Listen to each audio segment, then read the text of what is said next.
Okay, so here with Ronnie. My name is Alex DeSiga, pronouns she, her.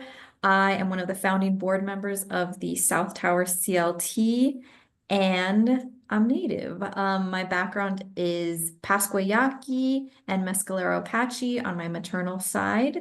Um, and I wanted to hear from Ronnie because of all of the great talks that they do and just all the things in the community. So, yeah, happy to share space with you, Ronnie, if you want to introduce yourself. All right. So I'll, as an Indigenous person, identify in the best of my abilities what I can bring to the community, and I'll do an land acknowledgement since I'm sitting on our traditional lands of the Yokut people, and Mono people. So this is Yokut's land. I live in Fresno, California. Who's ever watching? So Hili Hili Hanahutma Huishnin Ronnie, my spirit name is Two Feathers. So I put myself mostly as Ronnie, but ceremonially people know me as Two Feather. And I come from the Chichansi people of Coarse Gold and surrounding areas, the Yokuts people. I am an activist in the best of my abilities. I am a queer activist for Tower District and like the preservation of Tower to keep Tower sacred, as well as I am a local advocate for the Fresno American Indian Health Project, Owens Valley Career Development Center, and pretty much anything that is for wellness, mental health wellness, and or active addiction recovery for Indigenous Native Americans. I am currently in the Wellbriety movement, which is a 12-step way of bringing back Indigenous people back to being whole again, to come back and work on getting off drugs, generational trauma, intergenerational trauma, and also getting back to culture. And I am a two-spirit, so in my language we say Tonochin, which is basically like two-spirit in the Yokuts language. And I know different, because we all come from the Yokuts nation. There's all different Yokuts. You have Tachi, you have Santa Rosa, all these Chichansi and all that, but we have different dialects, but we're all Yokuts people. So Tonochin is basically my ancestral name for two-spirit, and basically that would be somebody who is like helps with burials, helps with stuff like that. And today, I want to honor one of my elders, Darlene Franco, and her daughter, Waicut Franco, for allowing me to be here today. That they put in a word to you guys that in behalf of one of our elders passing, that they couldn't do this, but they know that I'm active two spirit, and they're very knowledgeable in our coming of age ceremony, or as we call it, our puberty ceremony, to figure out what their duty is as like two spirit people, and the naming ceremonies and the things that we do as Yokas people, as California Native people. So yeah, that's my introduction for that. And but most likely I am an MMIW, MMIW 2S LGBT, activist, murder missing Indigenous relatives and or persons, as they say. We just got a proclamation in Fresno this year to honor MMIW. So I'm happy about that, but I'm still advocating for murder missing Indigenous two spirits and femmes, because a lot of times, we go missing more than the women, but the women are more talked about. And I know in Indigenous communities, there is a lot of covert racism, internalized racism, a lot of hate in our communities, and being two spirit. But, I'm pretty well, I come from a background of being that way. I was just saying to a relative, saying that we come out to come in, to find ourselves spiritually, and we come in and we transform within, and then cocoon our butterfly, we come out and we start expressing ourselves as spirit beings, not sexual beings. Yes, we are sexual in nature of who we are. We encompass the indigenous queer aspect, but that's not all that we are. We're in it for the roles, the gender roles, not sexual roles. It's more about beyond the biological binary, and we go into that unseen space to where we manifest and we go in. It's not necessarily, trans, if you will. It is more of the transformative, of the spirit within, and you grow within that, and then eventually it'll manifest, and you'll start walking in the world without being separate from the world. I mean, you dropped so many gems right there. Hmm. So in your intro, where I'm gonna try to like dig into some of them. Yes. So you as an activist and you with all of your identities that you carry with you, Hmm. kind of, I don't know if you could give me like a little bit of the background of when did you start entering the world of activism to saying like, I'm here and I'm going to demand justice or, anything else. Like if you could kind of talk about like Hmm. the past, like young you starting off, especially for other Okay, people who are, so trying hmm. to enter and change the world in their own ways. So for me, raised in a conservative household, my mom being, a Catholic schoolgirl and then getting married very young and having children and then being Lutheran, kind of doing that thing, but also not being raised in it because forgot to mention, my mom, she was very active in the tribe back then in Chichansi, working for the tribe and everything, but we're disenrolled, we're not federally recognized, I don't know if you know about Chichansi and all that. Another story, but I'm an activist in that too. And right now, my family, my clan members, we're the biggest clan, the Bear Clan people of the Chichansi Picayune Rancheria. So, I never was raised in the tribal culture. I never was raised to be frowned upon. It wasn't something like that.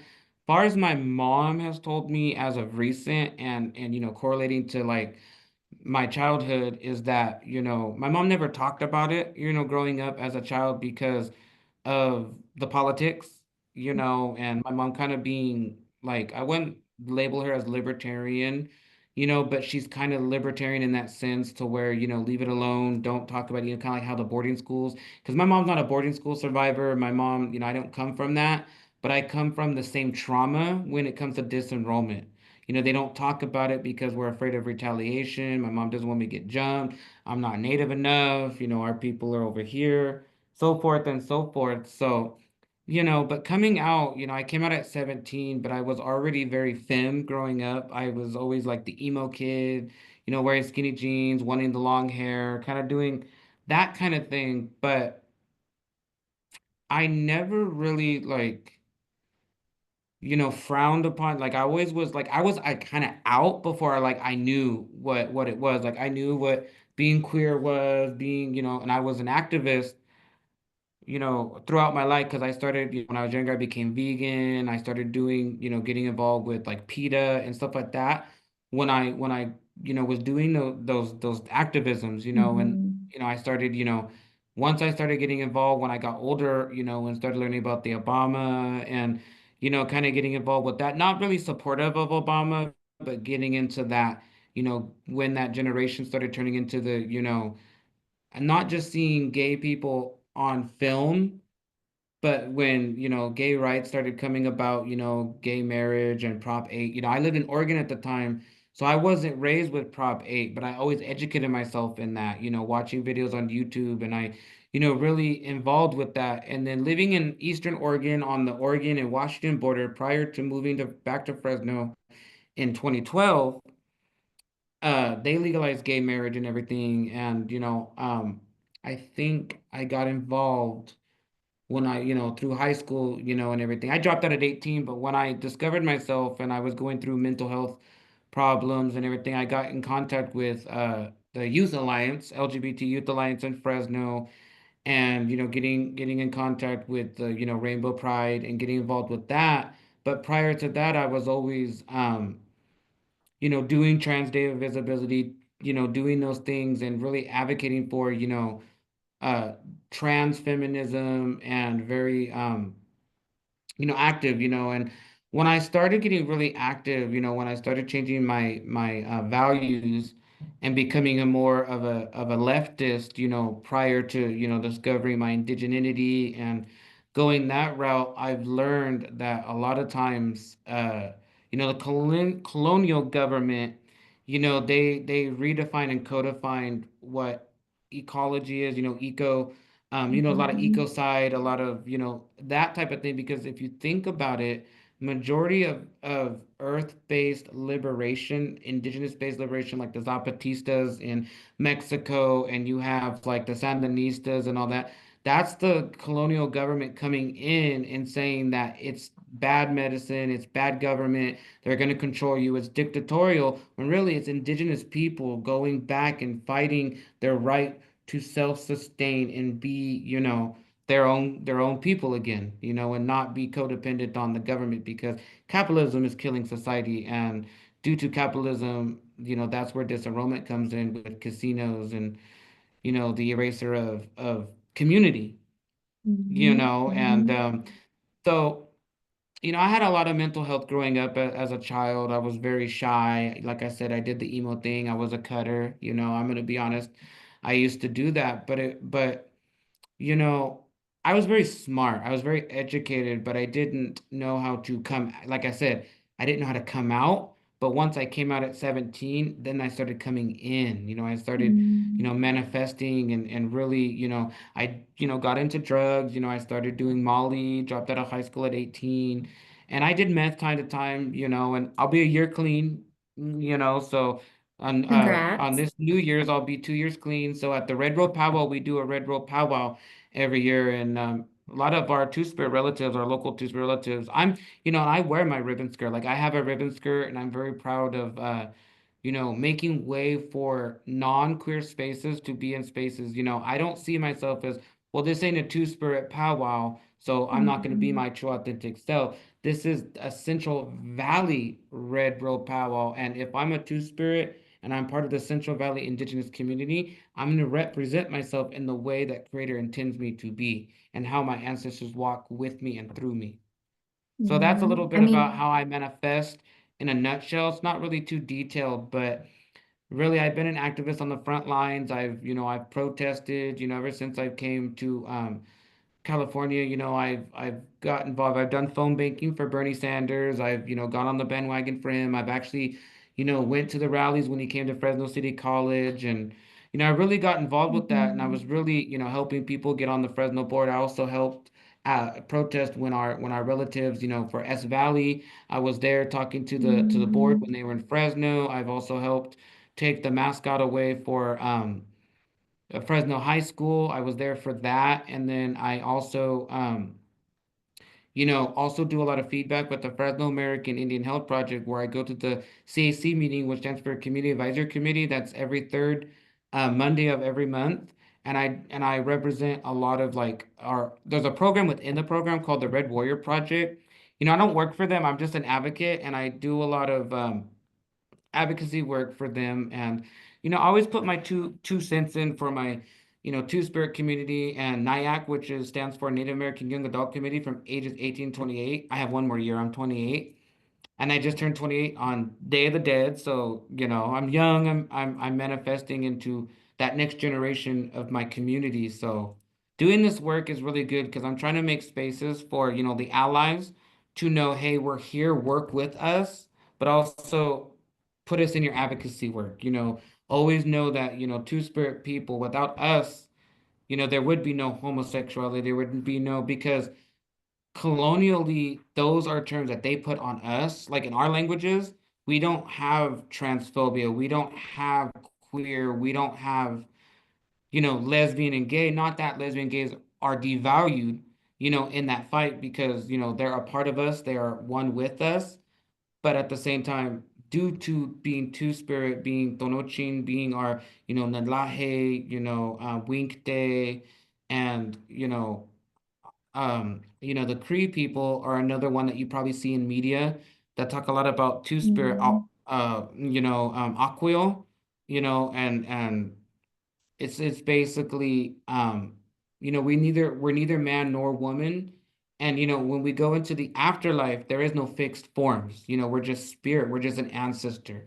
And they always talk about the star people, the so-called colonial, the scientists, the white scientists, the Mhm. ones that want to prove evolution and whatever belief they have, the ones that say we come from monkeys and aliens and the big apes and all that. Well, really, we believe in the extraterrestrial. We believe the the lizard people, the Palladian people. We believe that. If you watch Ancient Aliens and like Skinwalker Ranch, those are just people trying to disprove our ancestors and try to say, well, that's not real. And they, it's always based on the how would you say the supernatural when it is the spiritual and the unknown, and we call it the unseen world. Mhm. You know, those are our relatives, our ancestors. Mhm. Yeah, I feel like so I I thank you for Mm-hmm. your bravery, your honesty, your transparency in your Mm-hmm. journey.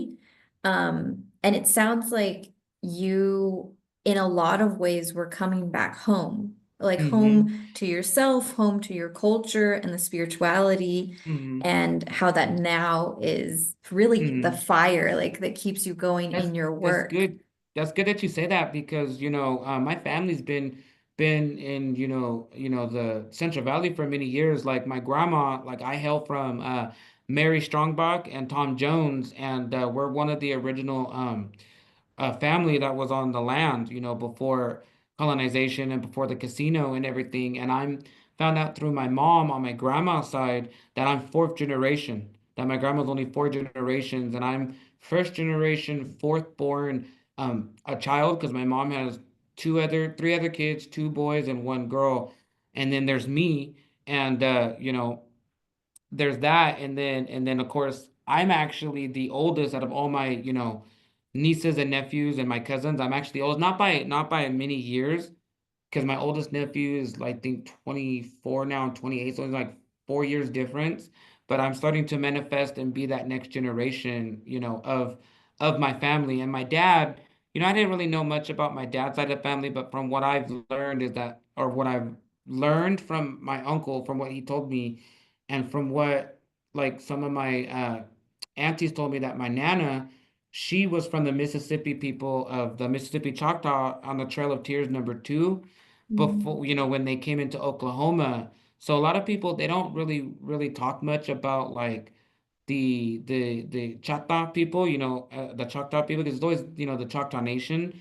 But originally, Mm-hmm. before the Trail of Tears, the Choctaw Nation was, in Alabama, in Mississippi. And I don't know the name, but I do know there is one tribe there that is recognized, I think, by the state. Correct me if I'm wrong, and they're the only band of Choctaw that never really like left the traditional homelands. Wow. Wow. Yeah, so, and I Kudos don't to know much them. about that, but I want to give honor to that, where because I know in California tribes, I was just talking to this with one of my cousins, a lot of the California tribes, they base it off the mother's lineage, the mother's clan, Mm-hmm. but I do know like some of the clans over in that area, not all, but some, they go by the father lineage. But I do honor that, I was born into a male body with the spirit of both man and woman, and I honor that. But I also honor the fact that, I hold a lot of the women's medicine, I do the women's work. I also am a drummer for Sacred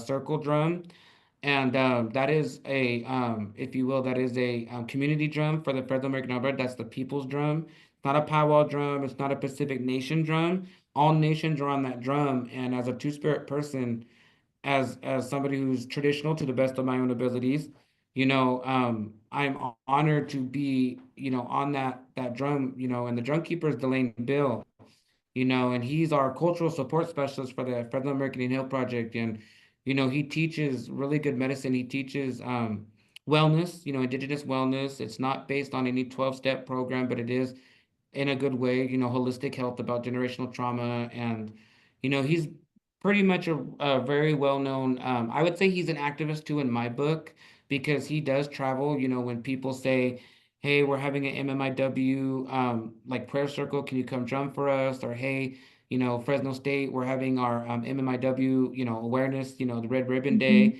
come drum out here. So he travels to the drum and stuff like that. And I didn't have an opportunity to go out and go to Alcatraz, but him and some of the drummers, local relatives, went out there to the Alcatraz sunrise ceremony, and went out there and spoke some good words and everything. So, he's another good person to Wow. look at, in a cultural support specialist. And, I have a lot of my mentors, Deerfoot, Michael Jimenez Deerfoot, which is our Mm-hmm. peer support specialist. And he teaches a lot of our well-brighty classes, and does a lot of good medicine. And today, before I came here, I put tobacco down. I had everybody pray. We prayed, because our question was basically, what how was your week and what is something you look forward to? And, I brought this up today, and I told him in a good way. I'm a little nervous coming here, because I'm by myself, I'm representing myself, but at the same time, all that generation of that seven generation and all my community members that I, do ceremony with and are in these, these private classes that we do every Wednesday, all that medicine, I'm bringing, their medicine with me and, taking it with me and bringing it back to, to the circle and to the drum and letting people know that I had this talk, and I'm honored in this way. So, Definitely, they're here with us now. mm-hmm, I feel that through you and mm-hmm, through, you naming all of them. So like you shared kind of your the background starting, what really lit the fire and is keeping mm-hmm, it going in your work, and all that you do outside of work mm-hmm, as well. But so thinking of the future and kind of the world that we want to see that is decolonized, that honors our worldview, mm-hmm. our connection to the world and to plants, and to the good medicine. Like, what are some things that you would want to see? Maybe some big changes you'd like to see in different systems or just within locally that you'd Ye- want to see. Yeah, that's good because I would love to see more indigenous, indigiqueer, indigenized spaces for, two-spirit people. I know we have a big, Native community, FHP, for the American Indian Project, and we have another program with TANF and Owens Valley Career Development Center and all these programs that work with youth, family, and just the overall community. But I want to expand our, talking two spirit, as we call it, our talking two spirit group, because I want to start, like I was talking to the one of our drug counselors, Deborah, and I was telling her, I said, we should, get our talking two spirit group, kind of like what they did in Alcatraz, where they, paid for a room for us. They transported us to, they would transport us to, the Bay Area, do that. And then they, we'd spend a night there, whatever. Well, are you familiar with, Bay Area American Indian Two Spirit powwow that they do? It's called Mm, Bates. Well, I'm trying to advocate for our native director, Ruben Garcia, to see if we can get, grants to pay for the ride out there so we can take a field trip and actually go out there to the Two Spirit powwow and actually, experience that and not just be, yeah. in an office setting like we are now or always be at the tribal office, but to go out there and actually get exposed hands on and say, hey, we're from Fresno, we're, community members, this is our tribal office, this is our homeland, we come from these homeland, we come from the Yokut, Yokut's land, or whatever nation you come from as, intertribal community. We're here and we want to break bread with you in a sense, to bring that. And later, after I make my announcement, we have a really good speaker coming from on the 27th. So I don't know when we could do announcements or whatnot, but what I want to see is a little bit more overall, acceptance. I do get a lot of acceptance from like the elders and like the community, but I feel like we, like in the AIDS walk, I know we just had the AIDS walk. We were the biggest.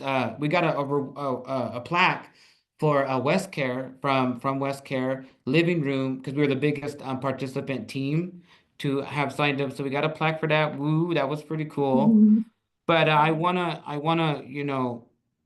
get more out there with the word, like get the talking two Mm, spirit more out there and like collabing with more organizations. And I speak for myself. I don't speak on behalf of the Health Project, but as somebody who can bring the advocacy, that community advocacy work that necessarily not every other community, of course I'm gonna bring it up to our talking two spirit group, but I also bring it to the board, the community advisory board, so they can bring it up to the tribal board, the people that oversee the project, like the CEO, the board members and so mhm, forth and all that. Equal being being very like threatening. Like they were violent people. And when you work in mental health, regardless if it's indigenous or not, you have to be a mandated reporter, and you have to advocate for yourself, Internet connection is stable. Can you hear me? Okay, I think I was losing you for a little bit, but I got Yeah, most yeah, yeah. It said it was. of where Did you you're hear me? saying. Yes, I can hear you. Yeah, so I was saying that, more advocacy, more like we have a safe place for two-spirit people, but I meant like we can't turn anybody away, because I had to sit down with Ruben Garcia, the director of Native Wellness, and there was concerns that some people brought with my name in it, not to get too interpersonal because I know it was a private conversation we had, but my part in it was, and my story in it was, is I was telling them, I'm who I am. I speak my truth, and thank you for, making me the bigger person, and holding me accountable to my wrongs and what I've done Mm, wrong, and if I've done anything wrong, let me know. Which he did. He addressed it, and I told him, I said, I've been experiencing, some, you know, native on native, harassment, by other masculine presenting, or however you mm, say, chauvinistic native men that don't like that I'm two-spirit, or just kind of like, using it as a means to like covert racist, internalized racism, throwing it back at me, native, internalizing their phobias or trauma onto another native, mm, and I kept telling them, because one time there was an incident where somebody, threatened me, calling me, the B word, calling me out on my name basically in front of a mandated reporter, and that would be Deerfoot, which was our peer support specialist. And a peer support specialist is supposed to be, open and inclusive to support the community and everything they do. Well, anyway, I had to make an incident report and everything like that. Now I don't see those people anymore, those two gentle relatives. I don't hate them because I want them to learn, but it's also a learning experience that I hold, these staff members, these community members, these healers in a sense to their, I don't hold them to their standard of, okay, this is what's in your bylaws, follow it, but I don't want blood on their hands when somebody, goes the route of, okay, I'm going to take my anger on you and I'm going to hurt you, or you disregard or downplay that person's threat, and then that two-spirit relative gets hurt, or even then you got children that come to our program and hear that. That's not good medicine, because when a kid hears that, that's internalizing them, and maybe they're not safe to come out, or they're afraid of retaliation, because in the Native community the biggest fear is speaking out on oneself or a group of people due to retaliation. For instance, like mm, there's been an incident where, one of our sisters has gone missing. Betsy Walker, I don't know if you are familiar with her, but we just celebrated her birthday, and a lot of relatives don't want to speak out because they might know who her killer was, or anything like that, because they're mm, afraid of retaliation. Just like, being disenrolled Indigenous, non-federally recognized Chukchansi Native, sometimes the family doesn't want to come up and speak forward because either they're afraid they might get disenrolled, or that they might be ostracized overall from even the urban community. The overall mhm, city life and res life, that they're ostracized from the res life because they're afraid they might get disenrolled and kicked off the community, not seen as a citizen, and lose all their benefits, all that they know, or they might be looked upon as, oh, well, look at that native, they think they're top shot, and it's native politics. And, in that community, we get that a lot, is not saying nothing due to the trauma, but not saying nothing to protect oneself from retaliation. yeah. Yeah, I mean, I hear you. It sounds like Mhm, there's like what you envision and what you want for the future mhm, is a mix of, this exposure of seeing all of these amazing ways that there can be powwows, two-spirit powwows, and, dreaming of that future and connecting with those groups. And also I hear you, saying that there's a lot of fear and a lot of hate, mhm, and some of it is valid, but some of it, is just really harmful, and we're continuing, mhm, um, yeah, kind of perpetuating these mhm. if we don't work on ourselves. So Yeah. again, kudos to you for, you know, working on yourself, putting in Yes. the work. And I feel like that's something as well that like Mhm. we here, I mean, I can't speak for all of South Tower Community Land Yes. Trust, but we definitely care about that transparency, Of course, an and ethics, supporting, mhm, the communities that are often disenfranchised, queer mhm, communities, communities of color, indigenous communities. Um, So thank you again for your bravery and Yeah, yeah, and the for other thing that speaking just with popped up us. in my head that you brought that up is also, we're a community within a community. So like a lot of our relatives, and I'm not speaking for any specific person, but from what I've seen with my peers and everything, is that, majority of the queer community, non-indigenous community, there's a lot of like alcohol involved, and a lot of our Mhm. two-spirit relatives were in active addiction recovery, substance use disorder, and once we get sober or kind of like go away from like the smoking of the weed and or kind of going away from like that nightlife aspect, when we start getting traditional, start utilize our culture, it's like, okay, I'm sober now and I've gained all the knowledge I know from my culture and I'm getting back, getting all that knowledge from my culture and relearning, my culture and healing from generational trauma. But then like, where's the ceremony we can go to? Where's the two spirit sweat lodges that maybe we can do a field trip on and go to these sweat lodges and go to these ceremonies and, or where can we get like a two-spirit elder to come and do kind of like a, if you will, like a TED talk, if you will, or even, this right now Mhm. is making history. What we're doing here, being in this space, to get that out there to where it's like not leaving people false hope. And I do love the staff there at the Red Warrior Project and the Fresno American Hill Project and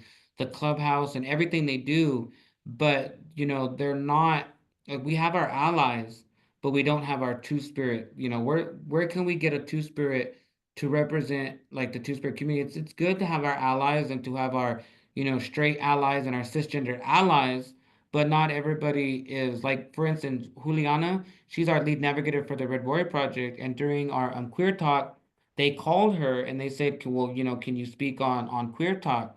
With regarding, two spirit relatives. And she's like, well, I'm not two spirit, I'm not indigenous, but I really respect what they bring to the table. And, I'm welcomed back in that community, and I talked to her and we had a meeting before the queer talk when we did that. And she wanted us to give feedback from us as a community to know what we wanted to do and how we wanted to present our stories and kind of tell our stories in that little panel we did. It wasn't like a panel Mhm. panel. It's kind of like they, spoke out a couple, questions of like, what does it mean to be, in queer spaces while being indigenous and so forth, doing those things. And that's good and all, but then like, where's that representation where we get like a two-spirit speaker to come out, or maybe Yeah. go and go to these seminars or go to like other organizations that are two-spirit and collab and make friends and put ourselves out there in a good way, Yeah. No, I mean, it's a kind of like great, meet in the middle, more or less. yeah. It's a great vision. I hope that, so is the Two Spirit community in Fresno or in the Central Valley, do you feel like it's growing? Do you feel like I you, or more people are hearing of and feeling Post safe, COVID, even I would say elders? post COVID, before COVID, there was a lot of two spirit relatives. I do know that I had a couple of friends, they go through Turtle Lodge, rehab. Mm-hmm. And there has been a lot of two spirits that have come through Turtle Lodge. And of course, Turtle Lodge is an inpatient rehab program where you can be housed, but it's for indigenous, federally recognized indigenous, relatives. But I've met a lot of really beautiful people that were two spirit that, came to our rehabs and stuff. But they don't live here. But there is a handful of our two spirit community. But like I said, gay pride and everything, because my thing is also for next year's Pride, hopefully we actually can participate in the parade because this Yeah. year's Pride in June when we had Pride, we had a booth, but it kind of was like not, it was in a good way. Like we had good feedback, but I feel like if we, march in the parade and we get in the parade and with any of your guys' help, if you ever, reach out and say, hey, gay pride's coming up, do you guys want to be in the parade? Collab, Definitely we're will here for you, collab. that kind Yeah. of thing. Because I know we do march in the Veterans Parade. We do have a booth. We have our drummers out there in the Veterans Parade. But like that would be nice to have, two spirit people represented, or Mm-hmm. even doing a land acknowledgement before the Rainbow Pride or having the rainbow flag, presented with the color guards, and stuff like Mm-hmm. that, making spaces for that, Yeah. acknowledging our indigenous programs that do the same thing, but not in in the aspect of we are we are part of the community. We're different, but we're not different in that sense of the struggle of the homophobia, the transphobia, the colonial eraser of our rights, basically, queer rights and Mhm. everything, because it goes hand in hand. It does. Yeah. No, I mean, 100%. Bring out your Hmm. ribbon skirts. We'll collab next year. Kyle, if Yeah. you're watching this, for next Pride Parade. Yeah, And I hopefully. wanted to like end on also a good note of Hmm. I wanted to say for us, for South Tower CLT, it was very important to us that we went beyond land acknowledgement. And so with any, I guess, purchases that are made, acquisitions, as well as how the land is designed, what Hmm. plants are put on it, we are in connection with, Oh, that's as you good. said, like Darlene Franco with the Francos, And then we have and Michelle Pipkin. She's our garden coordinator, and she's all about indigenizing our community. She actually worked with the Fresno State Indigenous garden here. We actually did a ceremony here where we picked our stuff to gather for baskets, and we also our yes, FAHP Community Garden is across the street from the Discovery Center. yeah, So we do yeah. that, and then we also work with Laura Wass, which is basically she helps with the native garden that's at Woodward Park. Okay, So okay. yeah, and we're getting out there with those medicines, and we just got done with our last plant talk. We do our weekly plant talk, so that's another beautiful relative that is very active in the community and very wanting to, you know, get involved with all that. Yeah, we will keep, collabing, keep reaching out. You guys definitely share with us on our Hmm. platform of anything that's going on. And on that note, is there any like events coming up that you wanted Yes, to shout actually. out?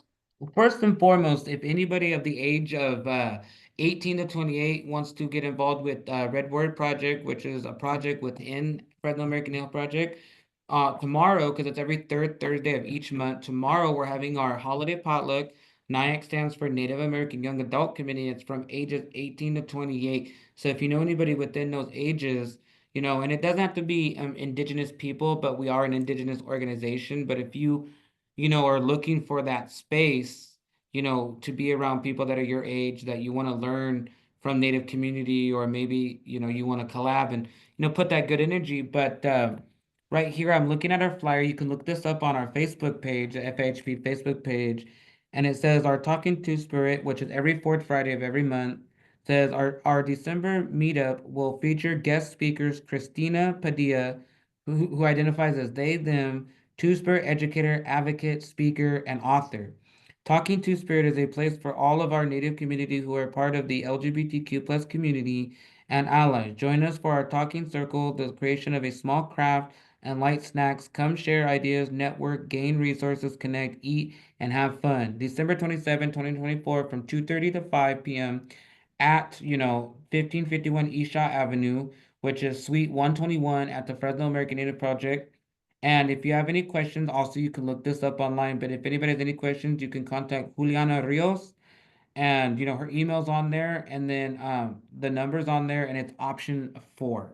And she works with the Red Warrior Project, part of that, and then also Jeremy Bill, who also helps with that. He's a really big ally, and he's, a local native. He's from the general area and all that too. And this book that I have, Christina with a K, I know it's probably backwards on yours, but Christina with a K, she's the It looks one that's gonna perfect. be doing a presentation and talking about her book and everything. So, and Okay.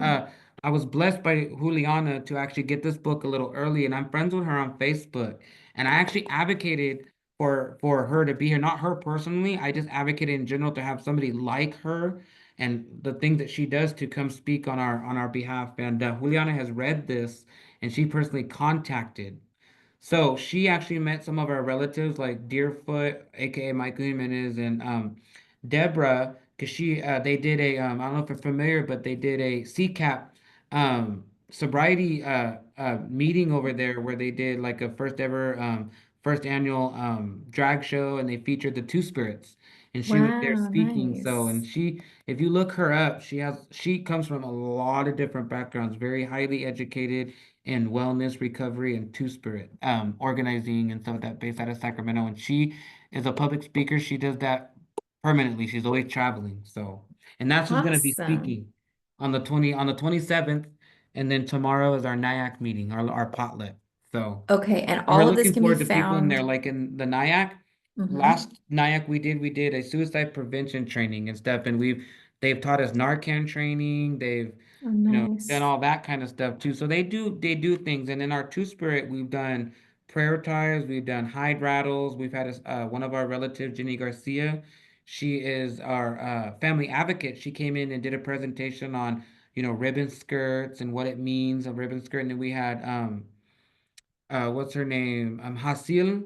I forget her last name, Hasil. She's actually our one of our housing coordinators, and she came in and taught us how to bead earrings and Oh, stuff like that. And we've nice. learned how to do hide rattles. And Juliana herself, she actually taught us how to do medicine bags.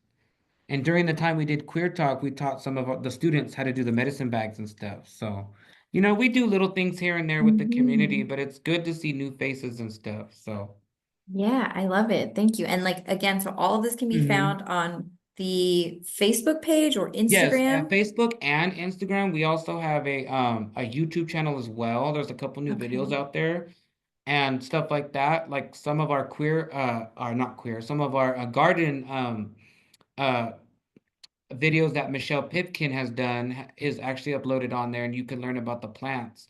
And then there's some Oh, other stuff nice. from our youth organization. They did some songs on there and sang some stories and stuff like that. But we do if have a newsletter that can also be mailed to you or digital.